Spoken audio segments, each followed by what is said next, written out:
પણ આપણે આપણા પિયરના આંગણે ગયા હોય ને મેં તમને કહ્યું એમ કે ભાભી એવું કે આપણે આપણા ઘરે ઉપડો તો એ નળંબા તરીકે ક્યાંક આપણે ઘટાડતા હોઈએ, પણ એ સૂતરના એક ધાગો બાંધીને એ ભાઈને અભરે ભરાઈને આશીર્વાદ આપતી હોય એ નાનકડી બેન કે જે ચોકલેટ માટે બાંધી લેતી હોય, પણ એક સમય આવે ને ત્યારે સૌથી વધારે એની વિદાય વખતેનો ભાઈ રડતો હોય, કારણ કે મારો પાર્ટનર, મારો ક્રાઇમ પાર્ટનર, મારો દોસ્ત એક જતું રહે છે. બેન તરીકે હંમેશાને માટે તમે તમારા ભાઈના જીવનની અંદર કોઈ પણ જાતનો ભાર ન આવે આવું તમે જીવીને જાઓ ને તો એ બેન તરીકે તમે ખરા અર્થની અંદર સાચા ઊણા ઉતર્યા કહેવાય. તો તમારા સમાજની વચ્ચે બેન તરીકેની વાતો થાય. દીકરી હતી કે અમે એક વખત લસ્સી પીતા હતા અને એ દીકરી ક્યારની સામું જોતી, એટલે મેં કીધું બેટા લસ્સી પીવી છે? એટલે કે મને કે હા. એટલે સરસ મજાની એક લસ્સી હતી એને મેં ગ્લાસમાં આપી, એટલે એણે એવું પાછી આપીને એણે એવું કીધું કે બેન આને કાગળ વીંટાળી દો ને. એટલે મેં ઓલાને કીધું કે ભાઈ આને કાગળ મારી દે. એટલે પેલા દુકાનવાળા એવું કીધું એક તો મફતની લસ્સી પીવી છે ને એમાં પાછો કાગળ વીંટાળું, તારે લઈને ક્યાં જાવી છે? એટલે મેં એને પૂછ્યું કે મારે આમે શરમ આવે છે? નહીં બેન, મેં લસ્સી નથી પીધી ને, મારા ભાઈએ લસ્સી ક્યારેય નથી પીધી, એટલે હું ઈચ્છું છું કે લસ્સી છે ને પહેલાં એ પીવે અને એ વધારશે ને એટલી હું પીશ. આ 6 વર્ષની ઉંમર આવી બેન હોય આ તો લૂંટી જવું, તોડી નાખવું, ફોડી નાખવું, અને ભાઈ આપણી ઉપર એમ કે હવે જાય તો સારું. ઘણા હોસ્ટેલમાં તો પેરેન્ટ્સ એટલા માટે નથી મૂકી આવે કે ભણે, ઘણા હોસ્ટેલમાં એટલા માટે મૂકી આવ્યા છે ઘરની અંદર બે બાંધવાના બે ભાઈ ને બેન હોય ને એ બંધ થાય ને એટલા માટે. પણ બેન તરીકે તમે આવા હોય ને તો જગતના પુરુષને તમને વંદન કરવાનું મન થાય, તો તમને જગતના પુરુષને નમવાનું મન થાય. એના પછીની વાત 3 હવે ખાસ તમારા માટે મા માટે લાગુ પડે છે. દીકરીઓની આ સેશન પૂરો આવશે, હા વાત આવશે તમારા માટે, હવે હજી પૂરું નથી. વાત નંબર 3, પત્ની કેવા હોય? બોલો, જવાબ આપો છે. રૂપાળા હોય, દેખાવડા હોય, સાસુબાનું કયું કરે એવા હોય, ઘરને આંગણે 5 મહેમાનને જમાડે એવા હોય, આવા હોય? એવા ન હોય તો હોય કેવા? આપણે આપણી જાતને અરીસમ જોઈએ એટલે આપણે આવા હોય. પણ હું હંમેશા ઘણી વખત હસી મજાકમાં કહું, હાર્દિક પંડ્યાને મળે એવા પત્ની આવા હોય. તમને તમારા માટે આ નોલેજની વાત છે કે નથી મને નથી ખબર, પણ ભાઈઓને ખબર છે. બોલો, હાર્દિક પંડ્યાને મળે એવા પત્ની હોય? પાછળથી ન હોય ભાઈ, ન હોય. લૂંટેરી દુલ્હન. હમણાં મને એક ભાઈ છે ને વાત કરતા હતા મહેસાણાની અંદર, મને ખબર નથી એ ભાઈએ પ્રત્યક્ષ જોયો કે ન્યૂઝમાં વાંચ્યો એ કિસ્સો. 21 પાટીદાર સમાજના દીકરાઓ છે ને એની લગ્ન કર્યા, એક પછી એક છૂટાછેડા કર્યા ને એકની પાસે 5-5 લાખ ખંખેરા. તમે વિચારો તો કરો, 21 × 5 કેટલા રૂપિયા થાય? બોલો, પત્ની આવા હોય? આવા ન હોય. જીવનની અંદર, પુરુષના જીવનની અંદર જ્યારે ચડતી કે પડતીનો સમય આપે ને ત્યારે એના ખભા ઉપર હાથ મૂકીને કે તું ચિંતા નહીં કરતો.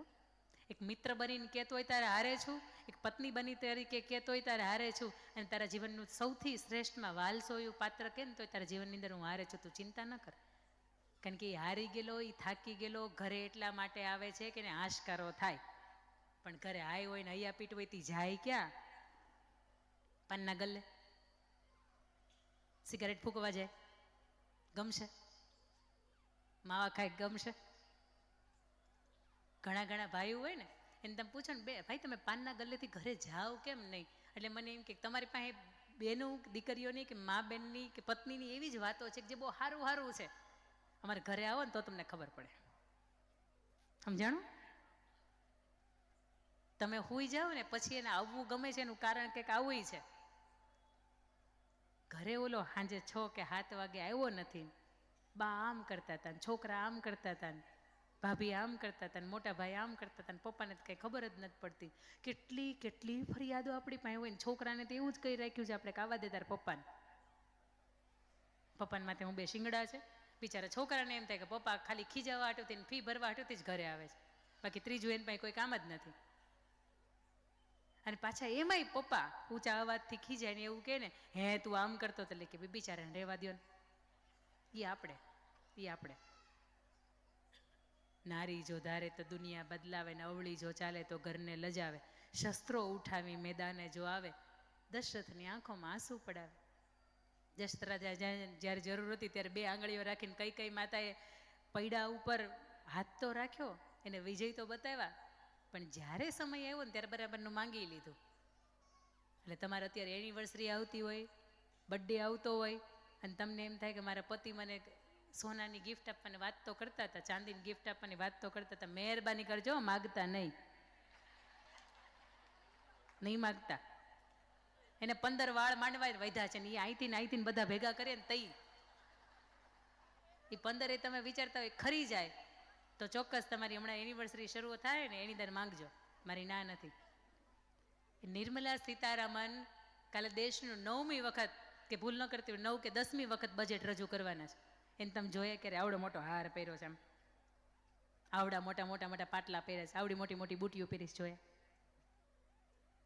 જે વ્યક્તિ બજેટ રજૂ કરે છે ને, જેની માથે આ કાર્યભાર છે ને, એને ખબર છે કે મને જોહે ને તો આ બધાય ચાલુ કરશે. પહેરો, બગસરાનું એવું સસ્તું નથી, એ મોંઘું થઈ ગયું.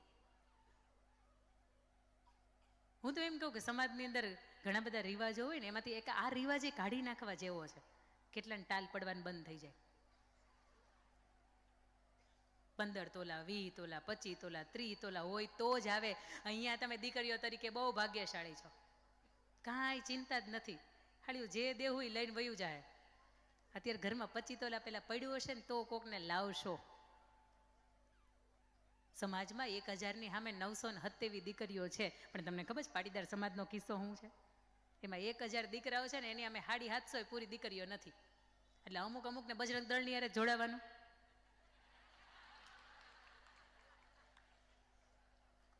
લગ્નના ઈંધણ જ નહીં ને, કે એને ઢલ ઢબુકવાના, એના નામ ઉપરના મંગળ ગીત કોઈ દિવસ ગવારવાના જ નથી. અને એમાંય આપણી પાસે વ્યવસ્થા નહીં, એટલે પછી વધારે એની અસર થતી હોય. કારણ કે દીકરીનો બાપ થોડીક તો આર્થિક સદ્ધરતા ગોતે ને, થોડીક તો ગોતે ને, કે ભાઈ મારી દીકરી ભવિષ્યમાં દુઃખી ન થાય એની પાસે. ભલે મારી પાસે છે એટલું બધું નથી, પણ થોડીક તો આર્થિક સદ્ધરતા હોવી જોઈએ. વાત અહીંયા મૂળ કરીએ છીએ આપણે કે પત્ની તરીકે તમે કેવા હોય. મહારાણા પ્રતાપનું નામ સાંભળ્યું છે? હા કે ના? ઊંઘતા નથી ને? હા,